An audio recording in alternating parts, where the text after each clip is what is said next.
For the first time when we played Project IGI, when we had a blast with the missile train yard mission. It wasn't easy, but it was awesome because of the interactabilities, the pathways, and all the different surprises that the mission had. But it was the ending that got us hyped up, and we were so excited to see what the next mission might be, because we just hijacked the damn train, the very train CJ can't follow. Shut up, bitch!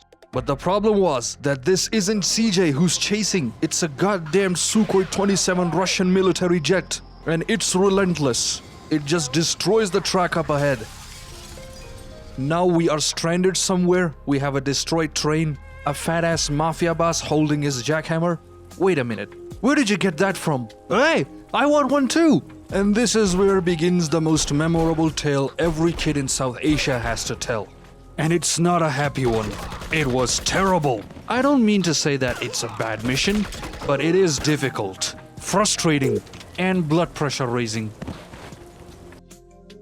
Priboi is a cool guy. He has that jackhammer he can use, not always in the best way possible, but still he can clear the whole base by himself. But he becomes a problem in the second phase of the mission. We will get to that later. First, we need to talk about this first phase, or this first base. What is this place? Seems like an open warehouse for some export-import business because there are lots of containers and boxes. And the final part of the mission, which is this building, that too is some kind of a trading business building. The second phase is a village, of course, but this one, nobody really knows what this place is. A trading warehouse is the best guess one can take. Once Priboi comes to this position to take some rest, he asks us to take a look around to find something useful. This is where I took my most sweetest time possible to explore around. First, I take a look around the first base, or the container/shipment storage place. Then I went to see the village. The village, or more like a small town, does have a bit of that Eastern European vibe to it. At first I thought this might be an abandoned place, but because I see a couple of houses with lit chimneys, then this feels like this isn't an abandoned village. It might actually be live and people are living here. This makes the mission feel a bit underdeveloped. It would have been so cool if there were civilians here, like Jones and Priboi trying to hide inside of a town. Then the Spetsnaz arrive. They barge into every single house, pulling the Batman stunt on every person. Where are they? Where are they? And in the end, the tank arrives inside of the town. Dang, that would have been such a climax for the game. But now, nothing like that happens. The village is totally abandoned and empty. Except for a couple of models, most of these houses or buildings are exactly what we have been seeing throughout the whole game. But take a look at this. As far as I know, this is the only door in the whole game that opens with a normal animation, compared to all the sliding doors that we get throughout the whole game. Heading back to the first location, does anyone know why is this helicopter hovering around? I'm not sure about that, but one day I decided to chase it down. I followed it, and this is where it lands. It's harmless, it does not shoot, but it is also indestructible. What could be the reason for this helicopter to exist in this mission?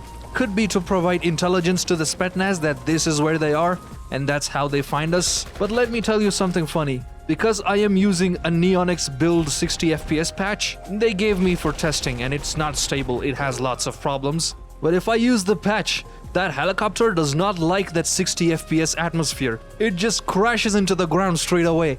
And the same thing happens to our helicopter, the one that comes to the rescue.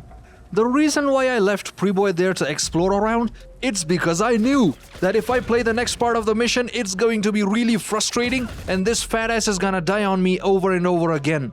We can come to this warehouse where we can find some proximity mines, and these are actually useful. The second warehouse is empty, and then there's this office building. I'm not sure why, but the rest of the entire base only has Uzis while these three have AK-47s. Which makes me think that these are the actual guards, while the other were just workers of the place. They were not supposed to have weapons on them, but it's a game from 2000, anything goes. So when we open this gate, that's when Priboi starts to follow us. We get into this village, he goes into this second house, that's when the guards spawn, a truck comes around, and this is where the chaos begins. When Priboi is in this second house, he is the problem. He's more vulnerable. Most of the times. When this position is cleared, we go to the final building, which is the trade building. This is where we can use those proximity mines and wait for everyone to come and die. This is where we are the ones who are vulnerable, because Priboi has a damn jackhammer. Why can't we have one of those? And he is also pretty good at hiding. And I tested this using a mod. If we had a jackhammer, this mission would have been 10 times easier. The enemies keep coming in trucks and along this path, so a few proximity mines can give us some time to breathe. If you don't kill these guards that come from a truck, they are going to occupy the houses and they will shoot you from the windows. And if we come around here, here's a guard with a rocket launcher. Why does he need to have a rocket launcher? He has to terrorize the civilians? He's not much of a problem since he just kills himself. That is that. Once we destroy the tank, the rescue helicopter is supposed to come and pick us up. But come on!